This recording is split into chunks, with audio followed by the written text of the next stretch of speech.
Bem-vindo ao segundo semestre de 2020. Certamente nenhum de nós, nos seus maiores sonhos, imaginaria que esse ano seria desta forma.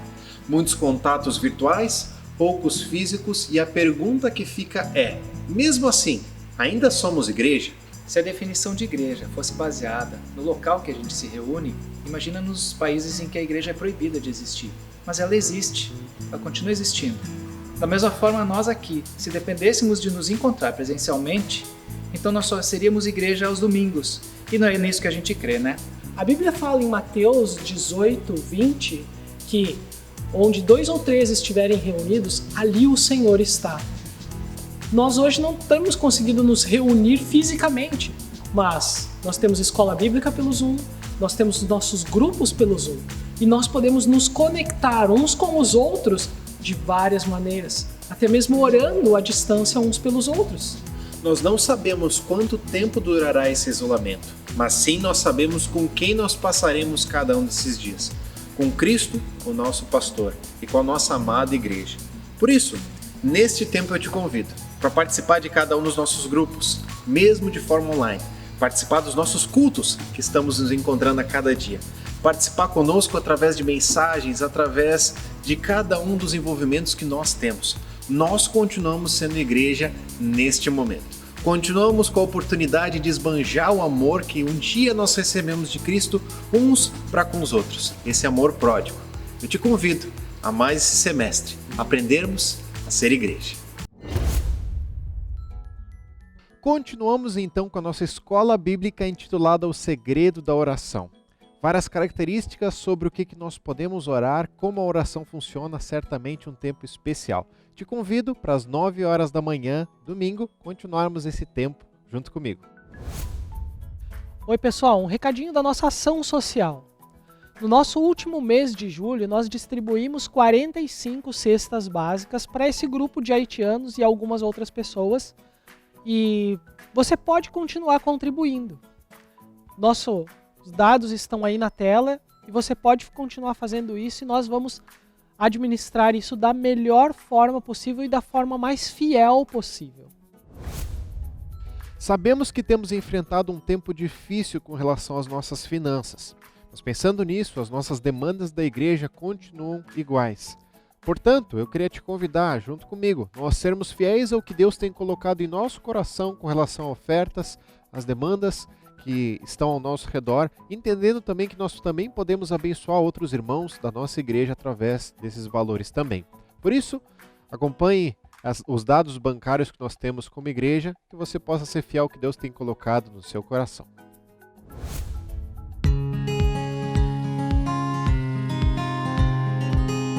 O que vem à sua mente quando você ouve a palavra teologia? Para a maioria das pessoas, teologia é um campo de conhecimento de pessoas muito inteligentes que gastam horas e horas e horas lendo livros e discutindo temas difíceis. No entanto, teologia está diretamente ligado ao nosso dia a dia. Quando você, como cristão, por exemplo, diz que Jesus perdoou os seus pecados, você está fazendo uma afirmação teológica muito profunda. Devido ao fato de que muitos cristãos entendem teologia como algo distante, nós, como Ministério Chamada e Ministério Foco, estamos lançando em parceria o curso Teologia para a Vida. Neste curso, nós queremos olhar vários conceitos teológicos, várias verdades bíblicas e explicar de que modo essas verdades afetam o seu dia a dia. Estes cursos serão oferecidos online por meio da plataforma Zoom, ao vivo com horário marcado, e você pode assistir do conforto da sua casa. Para maiores informações, acesse a página chamada.com.br/teologia para a vida, tudo junto. Ali você terá todas as informações que precisa. Venha estudar com a gente e descobrir como teologia impacta a sua vida.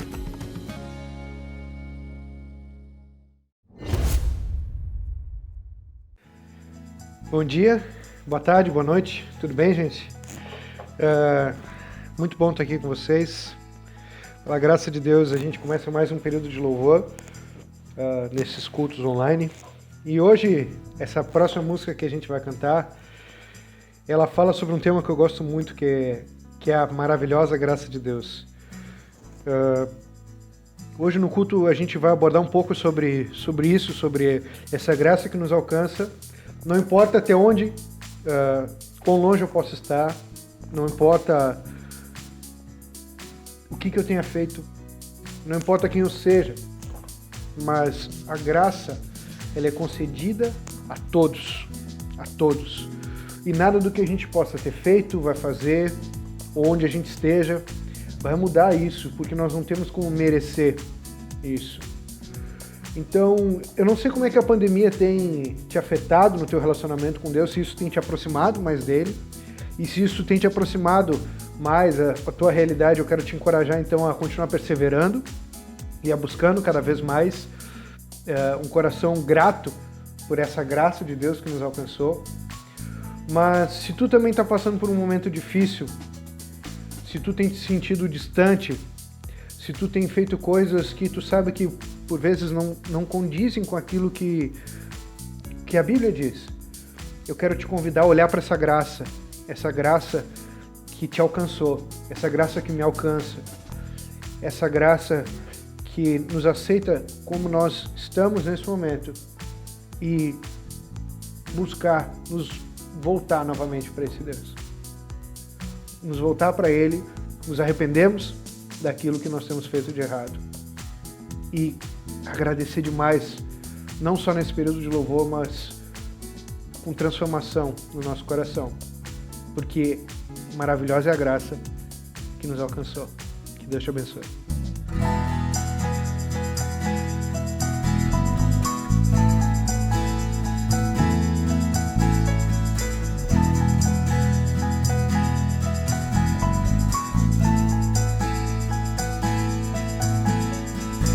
Quem vence as trevas e o pecado pelo poder do seu amor é o Rei da Glória, Ele é o Rei dos Reis. Abala a terra com sua voz, diante dele o adoramos. É o Rei da Glória, Ele é o Rei dos Reis. Maravilhosa graça, amor que me alcançou.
Digno é o Cordeiro de Deus, digno é o Rei que a morte venceu.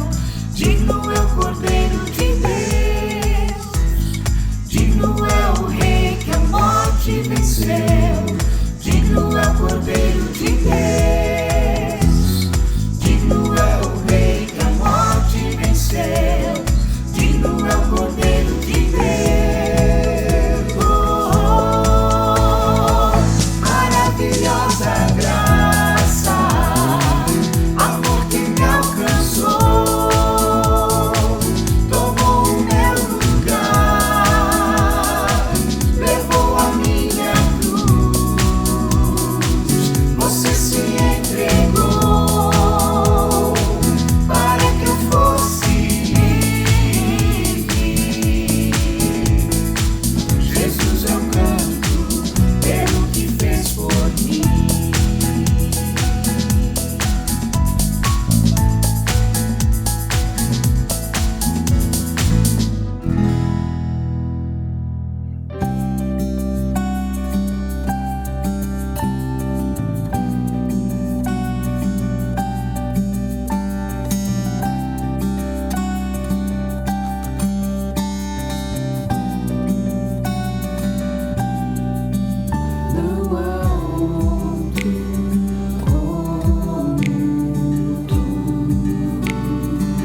o ar que eu respiro, tudo pra mim tu és Jesus, tu és Jesus, és o alfa e ômega, início e fim, és o ar que eu respiro, tudo pra mim tu és Jesus, tu és Jesus.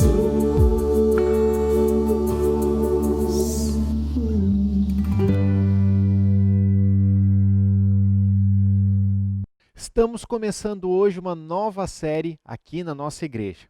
Essa série é sobre o livro de Apocalipse.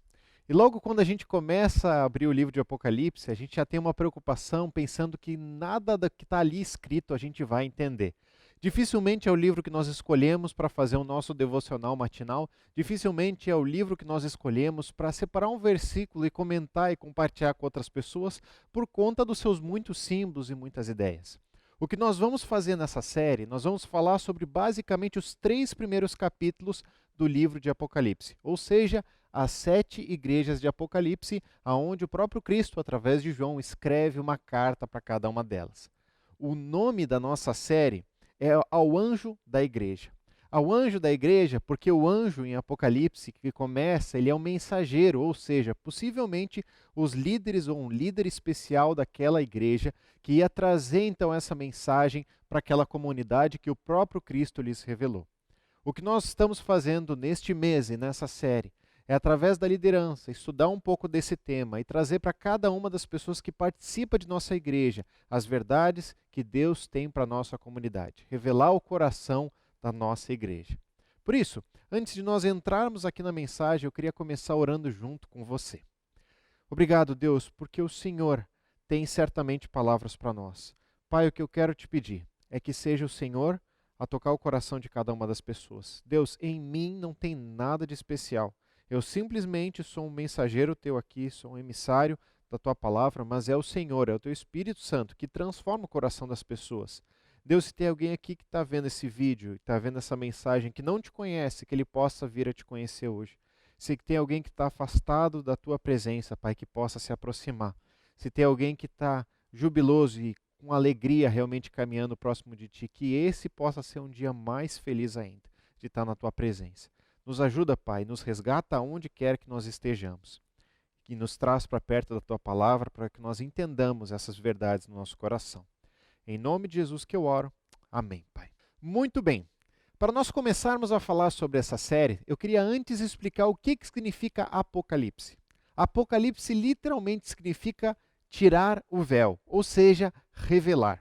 É como se Deus, ele nos pegasse pela mão e ele abrisse então as cortinas da história e nos levasse para os bastidores para que nós víssemos tudo o que um dia ainda vai acontecer no final da nossa própria história.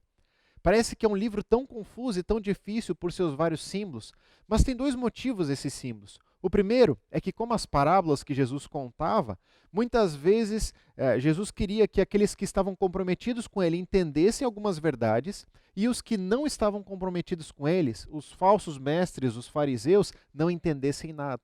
Parte disso é o motivo dos símbolos. A outra parte é que o peso de uma fala é muito maior quando você coloca um símbolo dentro da narrativa. Então esses símbolos também visam trazer o peso, não apenas como uma pessoa ruim que aparece, mas é uma besta, não apenas como um elemento pequeno que está acontecendo ali, mas uma grande tribulação e grandes elementos maiores. Por isso, nós vamos comentar um pouquinho sobre esses termos, mas principalmente nós vamos nessa série nos ater aos 3 primeiros capítulos, como eu falei anteriormente. A pergunta que fica para a gente é o que tem então para ser revelado? É como se nós fôssemos despidos ou a gente fosse aberto, tudo que tem na nossa vida, tudo que fosse de oculto e de escondido no nosso coração fosse apresentado diante de todos. E é por isso que a verdade que eu acredito é que Deus tem usado esse período de pandemia para revelar muito do nosso coração. Revelar do seu e do meu coração como nós interagimos com a nossa família, como nós interagimos conosco mesmo quando estamos sozinhos e ninguém mais nos vê, como nós lidamos com as crises, como nós somos igreja quando a crise, quando as dificuldades chegam. Na verdade, a pandemia só tem revelado coisas que já haviam anteriormente. E a verdade é o que Deus tem a revelar no seu e no meu coração, no nosso coração como igreja. A verdade é que um dia tudo será revelado plenamente. Diante do próprio Cristo, o livro será aberto, tudo será revelado. Mas até lá, certamente Apocalipse e essas 7 igrejas que nós vemos como descrições da Ásia, tem muito a nos mostrar sobre o nosso próprio coração. Por isso, abra a sua Bíblia então em Apocalipse capítulo 1 e nós vamos começar então a esboçar um pouquinho do que esse livro vai tratando depois nos capítulos 2 e 3. Olha o que diz Apocalipse 1, versículos 1 e 2. Diz assim: Revelação de Jesus Cristo, que Deus lhe deu para mostrar aos seus servos o que em breve há de acontecer. Ele enviou o seu anjo para torná-la conhecida ao seu servo João, que dá testemunho de tudo o que viu, isso é, a palavra de Deus e o testemunho de Jesus Cristo. Ou seja, a primeira coisa que nós estamos vendo aqui é quem escreveu essa carta, quem escreveu esse livro Apocalipse. Nós vemos aqui João. João, um dos discípulos de Jesus, aquele que era chamado Boanerges, o filho do trovão, depois restaurado por Cristo, se tornando o filho amado, o discípulo amado, a quem Jesus amava e como ele se considerava assim.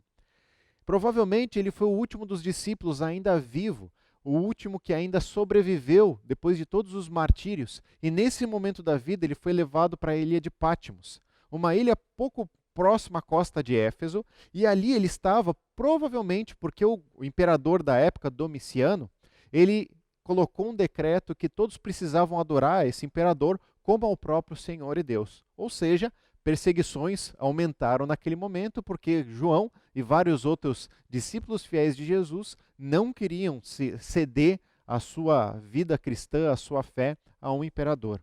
Por isso, João, possivelmente nesse momento, é levado para a ilha de Patmos, para lá então estar exilado naquele momento. Nessa ilha é onde Jesus aparece para João, não simplesmente com uma história antiga, não simplesmente com um pequeno conto, mas com a revelação de todas as coisas que um dia ainda aconteceriam. É isso o que João vê. Nesse momento, nós vemos também os próximos versículos, versículos 3 e 4, que dizem assim: Feliz aquele que lê as palavras dessa profecia, e felizes aqueles que ouvem e guardam o que nela está escrito, porque o tempo está próximo. João, às 7 igrejas da província da Ásia. A vocês, graça e paz da parte daquele que é, que era e que há de vir, dos 7 espíritos que estão diante do seu trono. Ou seja, o que João está mostrando aqui? Ele está mostrando para quem esse livro, essa carta é endereçada. Primeiramente, ele mostra que está nos mostrando para 7 igrejas da Ásia. Existia uma estrada partindo de Éfeso ali, aonde se um peregrino ele pegasse a sua mochilinha e começasse a caminhar, ele ia percorrer cada uma dessas igrejas na ordem em que está sendo descrita no livro de Apocalipse. Então, a gente vai entrar praticamente nessa estrada que começa por Éfeso e termina ali na última igreja, e nós vamos visitar cada uma dessas igrejas e tirar um raio-x de como elas eram, para nós vermos como nossa igreja também pode estar se parecendo. Essas 7 igrejas, elas estavam passando por um período de perseguição, como a gente pode ver no versículo 7, olha o que diz ali. Eis que ele vem nas nuvens, e todo olho verá, até mesmo aqueles que o transpassaram, e todos os povos da terra se lamentarão por causa dele. Assim será. Amém. O que ele está mostrando ali é que um dia esse Jesus ele virá fiel, e é uma mensagem de esperança para essas pessoas que estavam passando por uma grande perseguição. Mas também é uma mensagem para você e para mim. Porque o que diz no versículo 3 é que feliz é aquele que lê as palavras dessa profecia. E felizes aqueles que ouvem e guardam o que nela está escrito. Ou seja, Apocalipse não foi escrito somente para aquelas igrejas, para interpretar e entenderem o que eles precisavam ser transformados, mas para nós como cristãos, hoje, no dia que se chama hoje, entendemos o nosso coração, aonde ele está corrupto, corrompido e precisa ser transformado. Olha lá versículos 17 e 18 desse mesmo capítulo. Olha o que diz. Quando o vi, caí aos seus pés como morto. Então ele colocou a sua mão direita sobre mim e disse: Não tenha medo, eu sou o primeiro e o último. Sou aquele que vive, estive morto, mas agora estou vivo para todo sempre e tenho as chaves da morte e do Hades. O que ele está mostrando aqui é que quando Jesus se revela com toda a sua autoridade diante de João, João cai diante dele. E ele vê então a grandiosidade de quem é Jesus. E a terceira questão dessa primeira introdução é sobre quem essa palavra está falando. Sobre quem nós vemos aqui, ou o tema principal que nós vemos desse livro. A verdade é que ele fala sobre os acontecimentos futuros, mas não é somente sobre isso que esse livro trata. Ele fala sobre Jesus. E aonde a história culmina com esse Jesus. Aquele centro de toda a história, desde o princípio até o fim, é sobre ele que trata Apocalipse. Em todas as páginas, em todos os momentos, você vai ver a grandeza do próprio Cristo sendo revelada. Por isso, a verdade é que Jesus, se ele veio na primeira vez como um bebê humilde, como um filho de um carpinteiro, com a tranquilidade no seu coração e um caminhar lento e devagar, acompanhando algumas pessoas, nós vemos em Apocalipse o rei que vai voltar e a sua autoridade total sobre tudo e todos. E é esse rei que João vê e se depara diante dele. Jesus agora com autoridade para julgar vivos e mortos. Esse é que está aparecendo diante de João. E por fim, nós vemos os versículos 19 e 20 do capítulo 1, que diz assim: Escreva, pois, as coisas que você viu, tanto as presentes como as que acontecerão. Esse é o mistério das 7 estrelas que você viu em minha mão direita, e dos 7 candelabros. As 7 estrelas são os anjos das 7 igrejas, e os 7 candelabros são as 7 igrejas. Ou seja, o que João está fazendo aqui nesses últimos 2 versículos é fazer um esboço de tudo o que vai acontecer nesse livro. A primeira coisa é que os 4 primeiros capítulos, aliás, os 3 primeiros capítulos, do capítulo 1 até o capítulo 3, João vai falar sobre as coisas que são, as coisas que estavam acontecendo naquele momento, as igrejas que são daquele momento, daquele período. Do capítulo 4 até o capítulo 22, João então vai traçar a linha de todas as coisas que um dia ainda virão. Pensando nisso, nós temos o esboço do livro. E por fim, é o próprio Jesus quem faz uma radiografia de cada uma dessas igrejas. É como se Jesus olhasse o que nós não vemos naturalmente. Nós podemos olhar uma igreja e dizer essa igreja é saudável, ela é incrível, ela está crescendo, ela está tão boa. Mas Jesus tem um olhar completo e real. Talvez nós podemos olhar outra igreja e a gente vê essa igreja pequena, não tem tanto crescimento, talvez não seja saudável, cuidado. Jesus é quem tem o diagnóstico real. Por isso, a grande verdade e a grande pergunta que fica aqui para nós é como Jesus vê a nossa igreja hoje. Como Jesus vê o seu e o meu coração. Para isso, nós vamos começar a nossa mensagem em si, o nosso núcleo da mensagem, no capítulo 2, onde nós vamos ver a primeira dessas 7 igrejas, que é a igreja de Éfeso.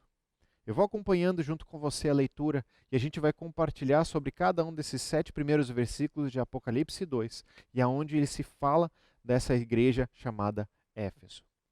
Olha o primeiro versículo então, junto comigo, para nós entendermos um pouco do que está tratando. Ao anjo da igreja em Éfeso, escreva: Estas são as palavras daquele que tem as 7 estrelas em sua mão direita e anda entre os 7 candelabros de ouro. A primeira coisa que Jesus está mostrando aqui através de João. Ao anjo da igreja. Como nós falamos antes, o anjo provavelmente era um emissário daquela igreja, um representante, um líder, um pastor, alguém que levaria essa mensagem, então, para a comunidade como um todo. A essa mensagem seria primeiramente revelada.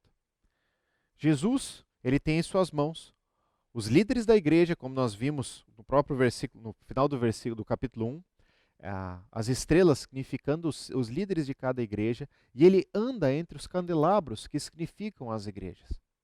2 coisas que a gente consegue pensar aqui. A primeira, Jesus é conhecido por meio da igreja e ele anda por meio dela. Jesus tem cada um dos líderes na sua mão. Eu acho que é engraçado quando a gente pensa como Deus pode estar permitindo coisa assim.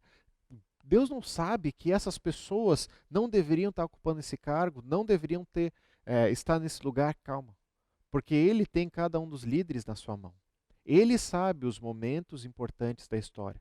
E Ele, a qualquer momento, pode destituir alguém, pode colocar alguém. Ele é a autoridade suprema acima de todos. E Ele anda sobre os candelabros.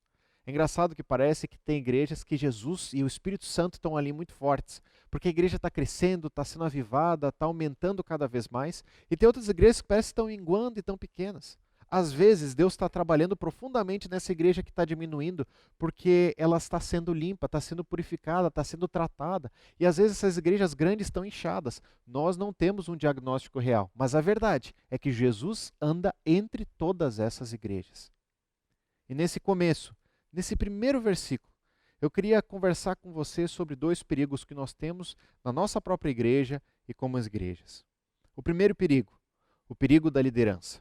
Quando a gente olha para a igreja de Éfeso, nós vemos que pelo menos 3 líderes muito fortes e muito importantes passaram por ali. O primeiro foi o apóstolo Paulo, que na sua terceira viagem missionária, ele passou por Éfeso e ficou 3 anos acompanhando cada uma dessas pessoas com muito fervor, com muito cuidado. O segundo é Timóteo, o discípulo do próprio Paulo, onde nós vemos em 1 Timóteo, capítulo 1, versículo 3, que Timóteo também foi enviado por Paulo para ser o pastor dessa igreja. Então, por muitos anos, Timóteo foi acompanhando aquele povo. Por fim, o próprio João, que escreve essa carta de Apocalipse, ele mesmo foi um dos pastores, um dos líderes levado para essa igreja. Muitos acreditam que até depois da ilha de Patmos, depois de todas essas revelações, João voltou para Éfeso, para estar junto com a igreja. Então, olha a profundidade. Essa igreja tinha grandes líderes, grandes referências. Mas o que Jesus queria dizer com as estrelas dentro da sua mão é que a autoridade, acima de tudo, e quem deveria ser adorado, deveria ser o próprio Cristo e não nenhum líder. O primeiro perigo é o perigo da liderança. Como muitas vezes nós, como igreja, temos a probabilidade de adorar grandes líderes, adorar grandes pastores, reverendos e dizer: essa é a autoridade final. Essa é a pessoa que vai me trazer para mais perto de Deus. E se essa pessoa sair, então eu vou sair da igreja porque não faz mais sentido. Cuidado com a idolatria com pessoas. Que não sejam pessoas que te levem para mais perto de Deus ou que te permitam estar mais perto de Deus, mas que te auxiliem nesse caminho. Não defina elas como autoridade final sobre a sua vida, que pode ser apenas Cristo. O pastor desta igreja, da Igreja Batista Conde, é Cristo. Em primazia sempre será Cristo. Independente das pessoas que ocuparem o púlpito, é Cristo o pastor principal dessa igreja. Ele sempre será autoridade. O segundo perigo que nós vemos também, que aconteceu naquela igreja, o perigo do status. Eu vou explicar um pouquinho mais como é que era essa cidade de Éfeso. Éfeso era a capital da Ásia, um porto talvez dos mais importantes que aquela região já viveu. Ela era conhecida como a maior metrópole, então ela era muito rica, tinha muitos recursos. Dentro disso, era uma passagem também obrigatória para todas as outras cidades, porque estava localizada bem na costa. Então, até os caminhos de Roma, eles se davam a partir dali em todos os outros continentes para chegar até aquele lugar. Como era importante Éfeso. Naquele lugar também existia uma das 7 maravilhas do mundo antigo, que era o templo de Diana, o templo de Artemis. E esse templo era dedicado, então, a essa deusa Diana, onde muitas prostitutas cultuais estavam ali dentro, ou seja, todo tipo de imoralidade, todo tipo de baixaria acontecia dentro daquele templo. E era um lugar onde era muito supersticioso, tinha muitos e muitos amuletos e coisas místicas ao redor daquela região. Então as pessoas eram altamente confundidas e tinham essa junção de várias e várias crenças, e como era difícil, aparentemente, entrar o evangelho. Mas, ao mesmo tempo, foi ali onde a semente do evangelho para toda a Ásia, para toda aquela região, começou. Porque nenhuma das outras igrejas ali próximas, provavelmente, Paulo visitou, mas em Éfeso, aquela semente foi plantada. E os efésios começaram a compartilhar desse amor e dessa verdade em Cristo para outras pessoas, até que toda a Ásia pôde conhecer dessa verdade. Percebe? Uma cidade tão difícil, tão corrompida, tão complicada, uma capital, mas aonde o evangelho nasceu e foi espalhado então para todos os cantos. Me permita fazer uma comparação um pouco com o que nós vivemos aqui na igreja. Nós somos a primeira igreja batista em Porto Alegre. E isso por si só, muitas vezes, no nosso coração pode trazer um status. Nós somos uma igreja histórica, 122 anos, da capital, Porto Alegre. Uma origem alemã, uma origem de um povo sempre cuidadoso e fiel à palavra. nós dizemos que nós somos fiéis à palavra, orientados somente com base na palavra, nós vemos muitas vezes essas partes especiais no meio aonde nós vivemos. Próximo aqui a Farrapos, nós temos vários prostíbulos, vários lugares complicados. Nós vemos uma zona um pouco mais perigosa, mas a igreja está plantada. O que eu quero te dizer é que você e eu corremos também esse perigo, de nós acharmos que o nosso status, ele é realmente bom, de nós nos apegarmos ao nosso status. E grande perigo é quando nós achamos que nós como igreja somos melhores, que nós como igreja somos maiores, que nós somos os capazes. E eu creio que Deus, ao longo do tempo, Ele vai nos mostrando e vai nos exortando para que nós entendamos que nem líderes podem ser maiores do que Ele e nem os nossos status maiores do que as outras igrejas que Ele também está cuidando, que Ele também anda. Então, que nós possamos começar olhando e atentando aos perigos de cada uma dessas áreas. A pergunta, a qual desses perigos nós temos cedido? De venerar talvez a liderança, de buscar um status como igreja, de que nós somos a igreja perfeita e real, da qual nós não somos. Estamos aprendendo cada dia mais a se parecer com Jesus, e como é um desafio grande.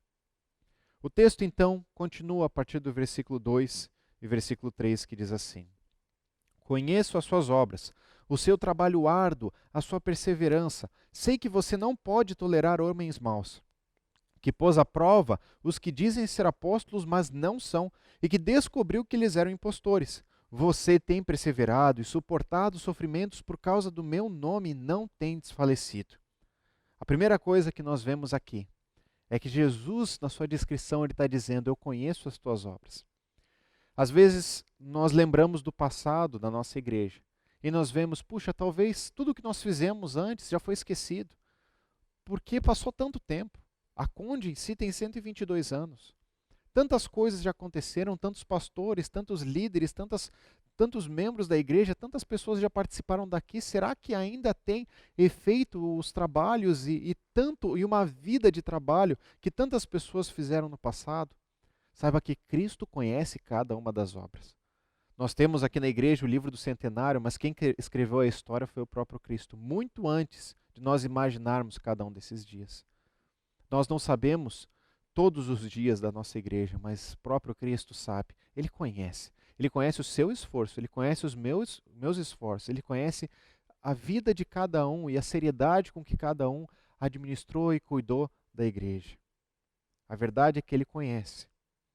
A verdade é que essa igreja de Éfeso também, ela tinha um cuidado. E era um cuidado muito bom, um cuidado contra impostores. O que havia naquela época eram muitas pessoas que traziam às vezes uma mentira branda, mas que eram, na verdade, uma grande mentira que ia aumentando. É como as pequenas pedras que vão rolando até que chegue a avalanche. É o prenúncio disso. Era isso que estava acontecendo naquele momento. Olha o que diz 2 João, versículo 9. O próprio João, em outro momento, ele descreveu para as igrejas, para todas as igrejas da região, o cuidado que eles precisavam ter. Olha o que diz o versículo 9 de 2 João. Todo aquele que não permanece no ensino de Cristo, mas vai além dele, não tem Deus. Quem permanece no ensino tem o Pai e também tem o Filho. O que ele está dizendo ali? Existiam pessoas na época que iam além do ensino do próprio Jesus. Naquele momento, muitas vezes, eles falavam, eles negavam que Jesus tinha vindo como em carne e osso. Pensando nisso, se você diz que Jesus não veio em carne e osso, então como ele pode ser o exemplo de um homem que nunca pecou se ele nunca veio em carne e osso? Uma pequena mentira, algo brando, mas que disseminado para os outros levava tantas pessoas a abandonar a fé ou então a abandonar os princípios cristãos. Talvez essa realidade não seja a mesma que nós escutamos hoje em dia. Mas o que nós muito escutamos como igreja é que, puxa, Deus é amor. Portanto, se Deus é amor, então toda forma de amor é aceita, porque Ele é o próprio amor. Nós cometemos um grande erro, porque nós consideramos então que a nossa forma de interpretar o amor, ela pode ser encaixada no que Deus é, em como Ele pode ser. A verdade é que o nosso caminho está inverso. O caminho bíblico é, veja o que é amor na Bíblia.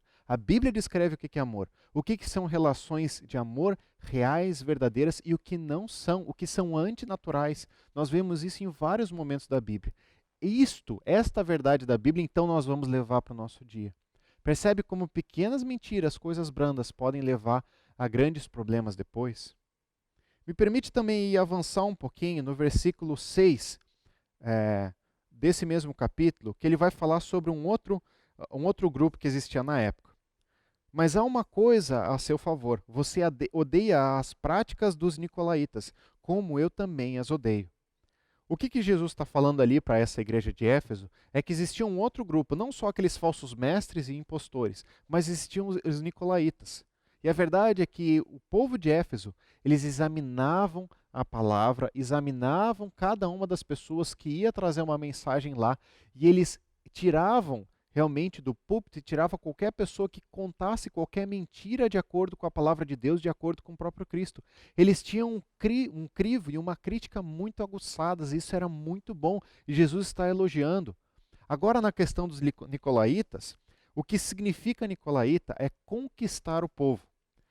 Muitos acreditam que nicolaíta vem do Nicolau, um dos 7 eleitos lá em Atos 6, para que fossem então os diáconos da igreja. E como se esse Nicolau, que foi eleito lá em Atos 6, ele fosse deturpado depois e começasse a criar outras vertentes do evangelho.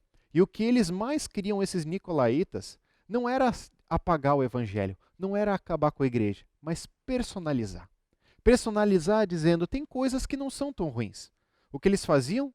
Comiam alimentos sacrificados, muitas vezes, e se entregavam para as relações sexuais ilícitas, então dormiam um com a mulher do outro e tinha uma junção, e eles começavam a colocar e disseminar isso dentro da igreja.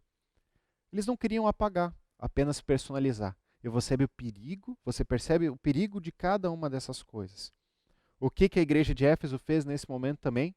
Rejeitou eles. Rejeitou os falsos mestres, rejeitou os nicolaítas. Cada um deles porque a igreja sabia que precisava ser fiel a esse Deus que tinha sido revelado através da vida de Paulo e de tantos outros líderes e apóstolos. Agora, a gente olha para esse momento da igreja de Éfeso e aparentemente ela é uma congregação exemplar. Ela é tradicional, ela é confiável. Você olha para essa igreja que ela não cede a qualquer ensino, mas ela é tão fiel, aparentemente perfeita. Então nós vamos entrar no versículo 4 e ver os problemas dessa igreja, que Jesus aponta através de João, e essa igreja precisa ser transformada. Mas me permite fazer uma pergunta antes então. Olhando para essa igreja de Éfeso, eles não permitiam falsos ensinos, eles não permitiam se corromper pelo que estava acontecendo ao redor e por falsos ensinos. A minha pergunta para você é, o que você tem se permitido? Ao mesmo tempo que nós temos pessoas, certamente, que participam da nossa igreja, que têm levado a sério a comunhão com Deus, que têm confessado seus pecados uns aos outros, que têm caminhado com firmeza. Existem outros que talvez vêm e participam junto conosco e não têm vivido em inteireza, têm vivido como máscaras, tem sido incompleto a sua reação junto com a igreja. A verdade é que esse perigo cada um de nós tomamos. Eu percebo momentos da minha vida onde eu mesmo vivi máscaras, onde eu não fui completo, eu não fui íntegro, eu não estive caminhando plenamente.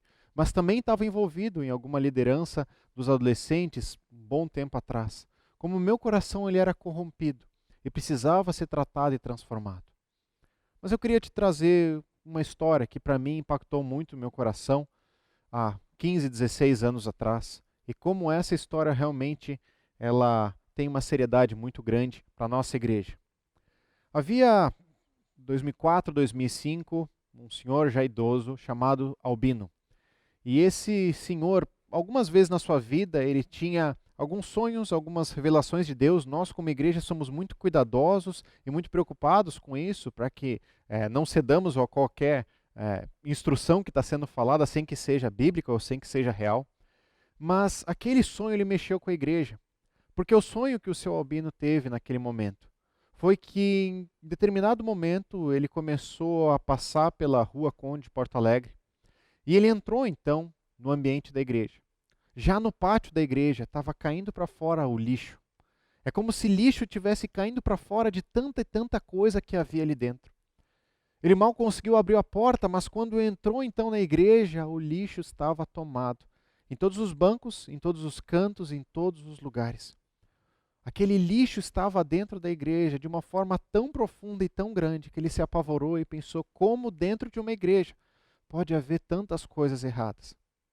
Eu lembro até hoje que ele compartilhou esse sonho com a igreja e que nós oramos por aquilo, entendendo com a seriedade que aquela história poderia ser real. E até hoje eu lembro de mim pensando, puxa, mas nós somos uma igreja, a gente leva Deus tão a sério. Nós temos tantas pessoas que amam caminhar com Cristo, como pode haver tanto lixo dentro da igreja? Certamente esse sonho não é real, certamente essas coisas não são reais. Poucas semanas depois, sobe um rapaz aqui na frente da igreja para confessar os seus pecados, dizendo que há um bom tempo ele estava traindo a sua esposa e que ele precisava confessar isso diante da igreja. Eu lembro até hoje que ele vira para o seu Albino e diz: Albino, eu sou um daqueles que está trazendo lixo para a igreja. Aquilo me encheu de temor, porque eu comecei a ver a preocupação e a seriedade que o próprio Cristo leva à sua igreja. Nada passa ileso dele.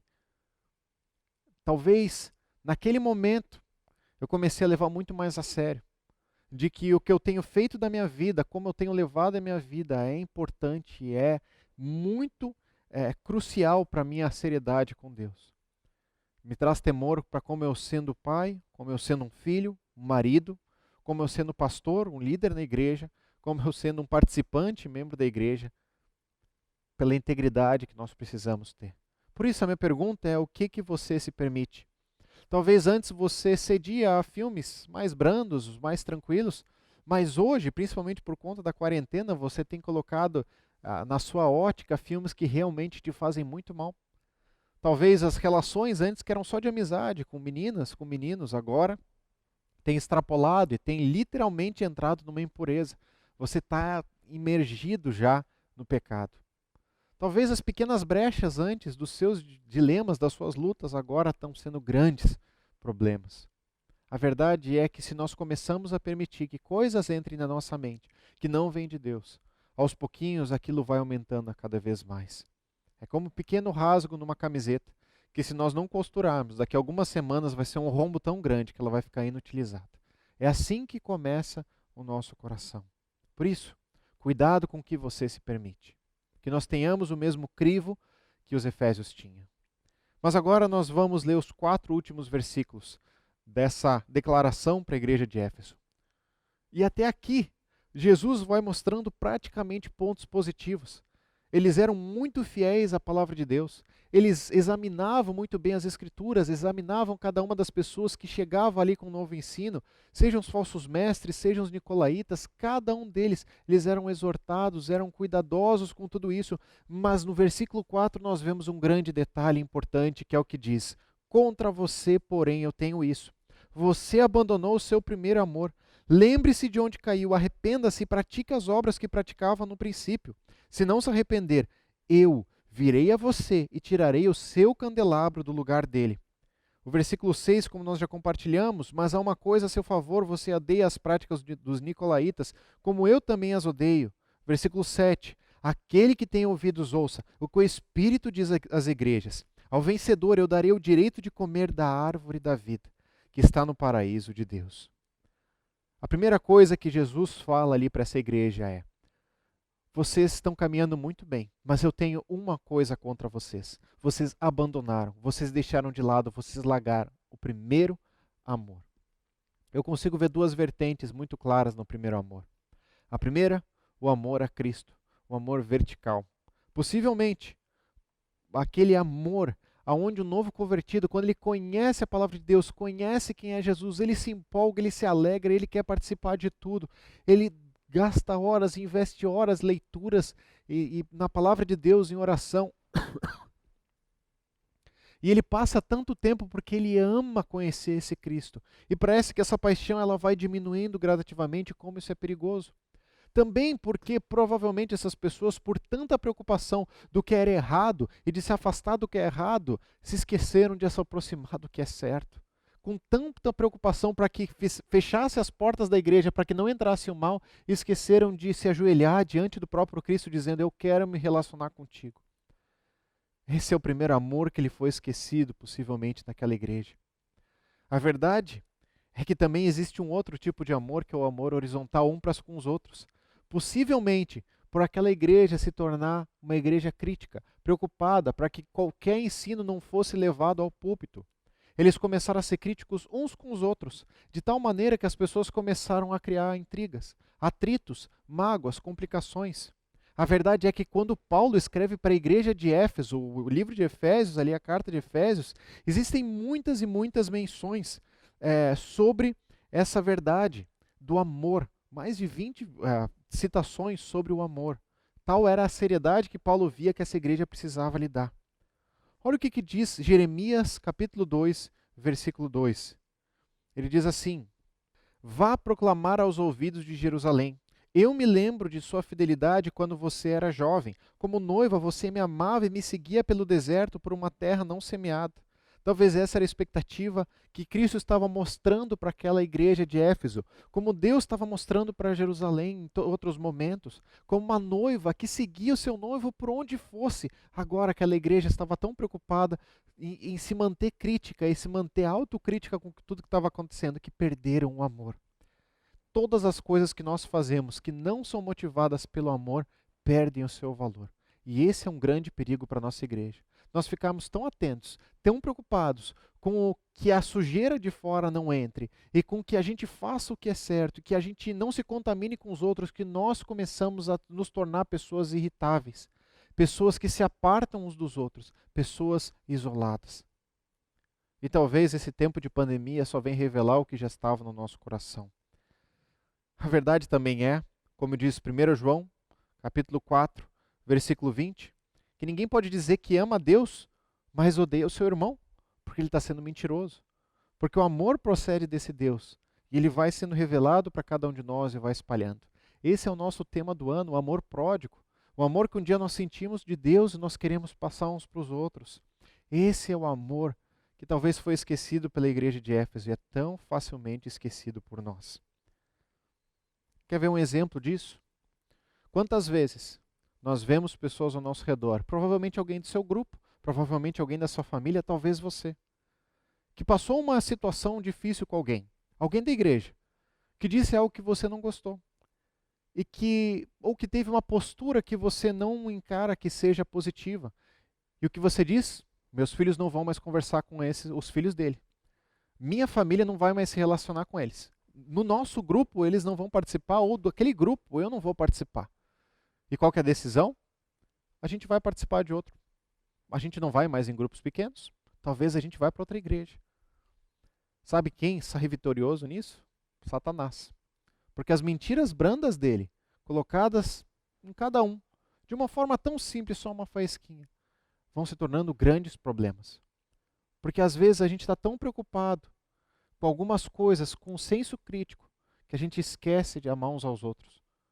De ao invés de eu me afastar de uma família, ser exatamente o momento que eu vou me aproximar e falar: querido, eu vejo que existe alguma coisa aqui. Eu quero te ajudar, o que eu posso te ajudar? Vamos caminhar junto em direção a Cristo. Isso é igreja. Igreja não é uma junção de pessoas individualizadas, cada uma vivendo a sua fé e achando que você sabe mais que qualquer outro. Isto não é igreja.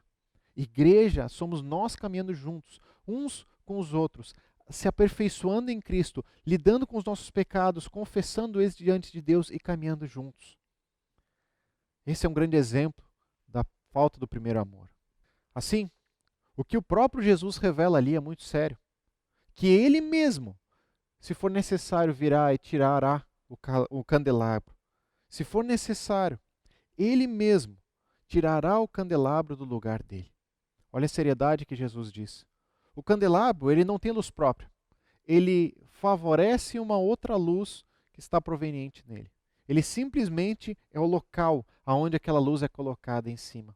A luz é o próprio Cristo. Nós não somos luz como igreja, mas ele tem autoridade para nos destituir como igreja.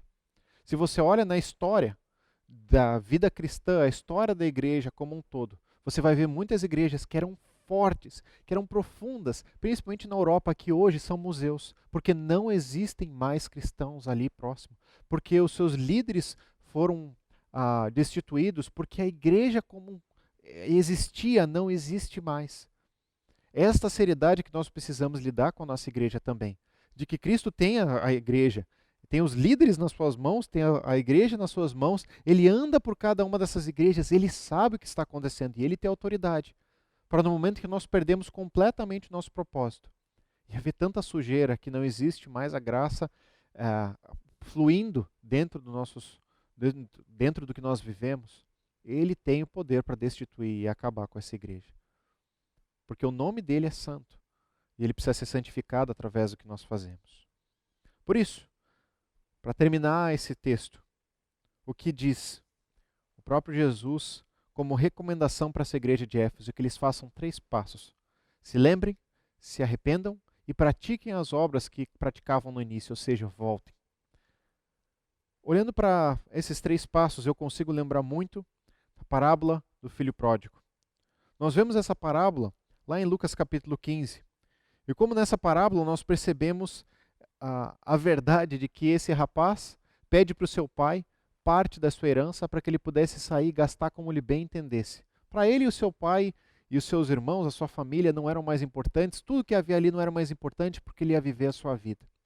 Mas existe um momento, depois de tudo que ele perde, de perder todos os seus recursos, de começar a chegar literalmente no chão e comer a comida dos porcos, e começa a lembrar. E quando ele lembra, ele olha para o passado e ele diz: qualquer um dos servos do meu pai tem uma vida tão melhor que eu estou vivendo agora. Lembrar é o primeiro passo para que nós possamos voltar ao primeiro amor. Lembrar de que em Cristo nós temos tudo o que nós precisamos. Deixa eu compartilhar uma história da minha vida. Eu quero compartilhar essa história nos 3 passos: lembrar, arrependimento e as práticas das primeiras obras. Quando eu decidi que realmente eu entendi que Deus estava me chamando para o ministério, eu comecei a conversar com muitos líderes, muitos pastores, muitas pessoas que eram referência para mim. E como para mim era tão bom conversar com eles e pensar: caramba, eu quero um dia poder trabalhar com algum deles. Eu quero algum dia poder estar junto com eles servindo a igreja. Eu amo isso, eu quero caminhar dentro disso, eu quero viver essas verdades. Eu fui para o seminário com esse ânimo, para estudar teologia, para conhecer mais pessoas, mais pastores, mais líderes. E a verdade é que no seminário começou uma sementinha no meu coração, de que vários professores, eles eram meio hipócritas, falavam uma coisa que não viviam. Alguns daqueles pastores que eu via não estava muito coerente com o que eu acreditava. Eu comecei a me tornar uma pessoa crítica. Crítica dizendo: eu não faria uma coisa dessas, eu não erraria desse jeito. E eu comecei a trazer isso para o meu coração desde aquela época. O que eu percebo é que nós entramos então no segundo passo, que é o arrependimento. O arrependimento é a lembrança de que eu preciso voltar, sem deixar nada pelo caminho. Eu preciso voltar completo, íntegro, pleno. Lembrança sem arrependimento gera crítica. Se eu lembro do passado e digo: puxa, naquela época a igreja era tão mais animada, naquela época o nosso grupo funcionava tão melhor, naquela época eu tinha tantos amigos cristãos, agora, puxa, todos se desviaram, ou todos estão distantes de mim, ninguém veio me procurar, eu estou sozinho, eu estou afastado. Poxa, as pessoas erraram comigo realmente. É isso que é a lembrança sem o arrependimento. Porque o arrependimento é quando eu reconheço as minhas falhas. O verdadeiro arrependimento só vê a sua falha, só vê o seu próprio coração e reconhece. Voltando para a história do filho pródigo, é o momento onde ele diz: eu errei, eu gastei o meu dinheiro, eu peguei o dinheiro do meu pai, eu fiz errado, eu estou colhendo as consequências do que eu fiz, então eu preciso voltar. Porque na casa do meu pai eu vivia tão bem, eu me arrependo, quem errou fui eu, não foi o meu pai me ofereceu o melhor, as outras pessoas ao redor talvez não contribuíram, mas o meu passo foi minha escolha errar, e eu preciso retornar. Voltando para a minha história então, o que eu começo a perceber é que, voltando então para a igreja local, começando a servir aqui na igreja, eu comecei a ser crítico. Crítico com líderes, com pastores, pensando: puxa, eles estão tomando essa atitude? Existe intriga, existe mágoa entre pastores, entre líderes, entre essas pessoas. Eu jamais faria isso. Como eles podem ser assim? E muitas vezes, ao invés de eu abrir meu coração para alguma dessas pessoas e compartilhar, eu fui guardando achando que realmente eu era bom o suficiente, guardando achando que realmente eu estava bem. Eu percebo que o ápice talvez disso foi no ano passado, quando Deus começou a me confrontar com quem realmente eu era. No ano passado, estando aqui na igreja, com tantos desafios e tantas demandas, Deus começou a falar ao meu coração dizendo: Samuel, qualquer erro que você vê ao seu redor, ou você já cometeu ou é passível de cometer. Você é orgulhoso. Você é uma pessoa que quer aparecer. Você é uma pessoa que facilmente cria intrigas, cria mágoas, facilmente se afasta dos outros. Você não quer resolver as questões. Samuel, cuidado. Porque as pessoas que você tanto julga estão na sua frente. É o próprio espelho, são você mesmo. Cuidado. Ano passado foi um ano muito difícil para mim. Porque reconhecer isso gerava um arrependimento profundo. E era difícil porque eu precisava dar passos para reorganizar o meu coração. E olhar para trás aqueles professores, e olhar com graça para eles. Olhar outras pessoas, outros pastores, outros líderes que passaram perto de mim, olhar com graça. Porque eu sou passivo dos mesmos erros. E que eu preciso realmente colocar isso diante de Deus. A consequência no meu coração é que aquele amor e aquela alegria que eu tinha de eu quero servir a Deus, ela se tornou em alguns momentos uma obrigação. Eu lembro do ano passado como algumas vezes estava se tornando uma obrigação. Tinha alegrias, tinha verdades, mas muitas vezes era uma obrigação. Passar a semana, organizar, conversar com alguém, pregar as mensagens. E como não é sobre isso que a igreja existe, eu peço perdão a cada um de vocês. Eu confesso diante de vocês, porque eu creio que vocês são minha igreja. E eu creio que vocês têm confiado para que eu possa estar aqui. Eu quero que nós possamos realmente poder confessar uns aos outros as nossas limitações, nossas dificuldades, para que nós não sejamos uma igreja cheia de coisas ocultas, mas aberta, onde o evangelho possa crescer e que nós sejamos sinceros uns com os outros.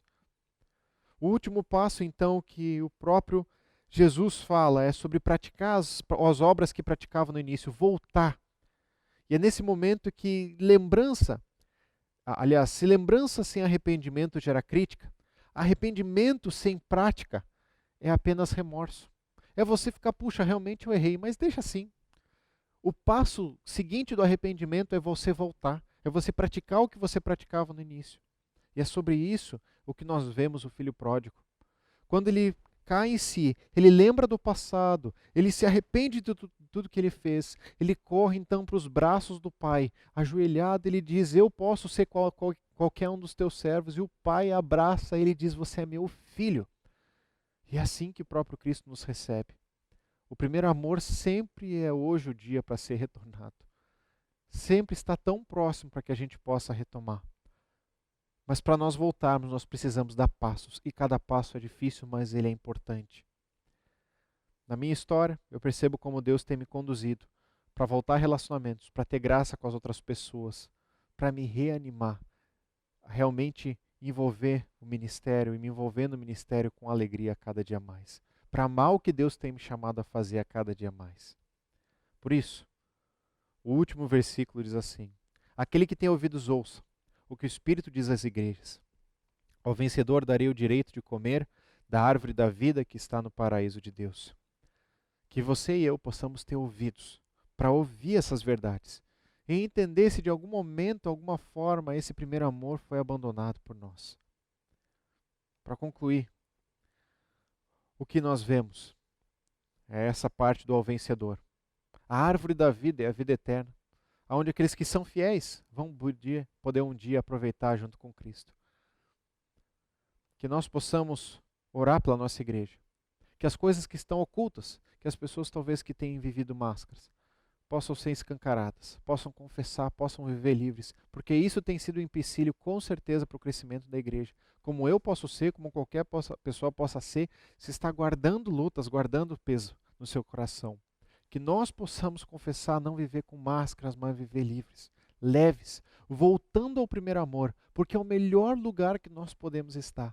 Aquele lugar onde você realmente quer estar com Cristo. Que não importa tanto se a programação tem muito louvor, se tem pouco louvor, se tem grandiosas coisas ou se ela é mais simples, porque Deus está sendo pregado e eu estou empolgado com aquilo. Não importa tanto se o grupo está sendo exatamente com os meus amigos, com as melhores pessoas do mundo, porque eu quero aprender com aquelas pessoas, eu quero que elas me ajudem a crescer. Quando você volta ao primeiro amor, tudo é mais leve, que você possa retornar leve ao encontro com o próprio Cristo. Um dia tudo será revelado. Diante desse Cristo, que nós possamos abrir o nosso coração desde já. Essa é a nossa primeira mensagem, esse é o nosso primeiro recado. A igreja de Éfeso, uma igreja histórica de tantos anos atrás, mas que certamente tem coisas profundas ao nosso redor. Eu queria terminar essa mensagem, então, orando junto com você. Pai, diante dessa palavra, que é tão forte, o abandonado primeiro amor nos ajuda a gente se achegar diante de Ti, se aproximar de novo. Porque muitas vezes é muito fácil nós vivemos pela metade.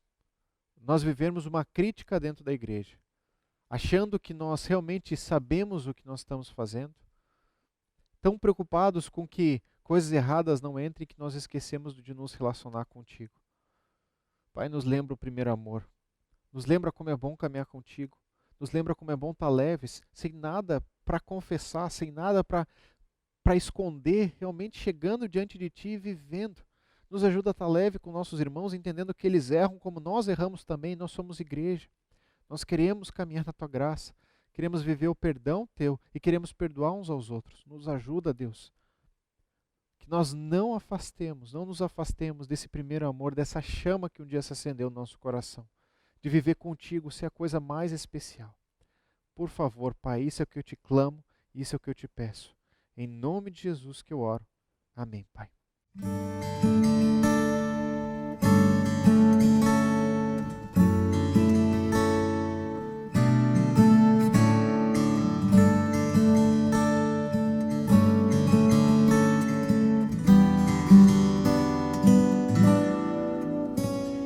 Eu não tenho sido fiel por inteiro a Ti, ó Deus imutável.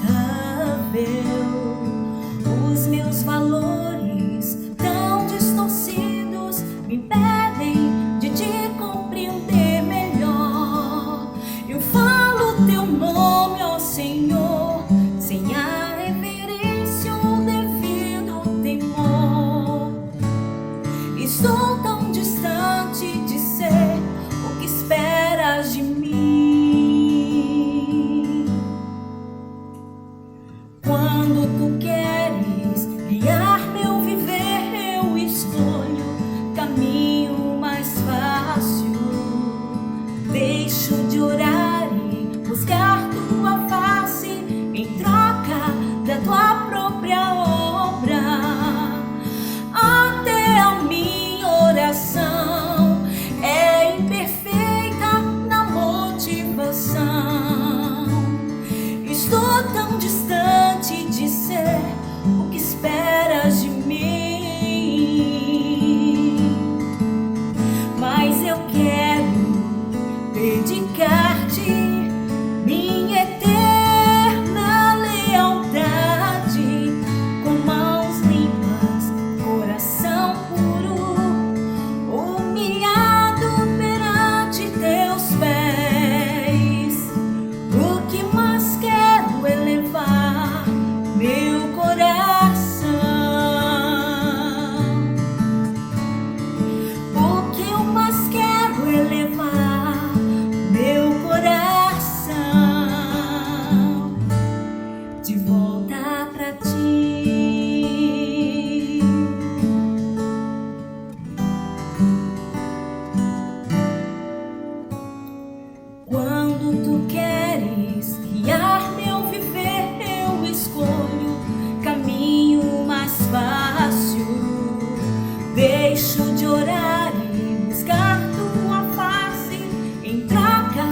lealdade, com mãos limpas, coração puro, humilhado perante teus pés.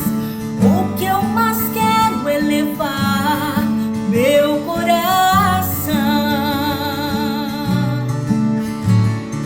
O que eu mais quero é levar meu coração de volta pra ti.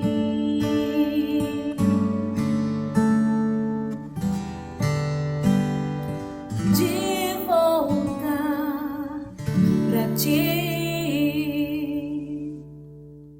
Que você tenha uma excelente semana e que essa mensagem ela sirva para o seu coração como tem servido para o meu.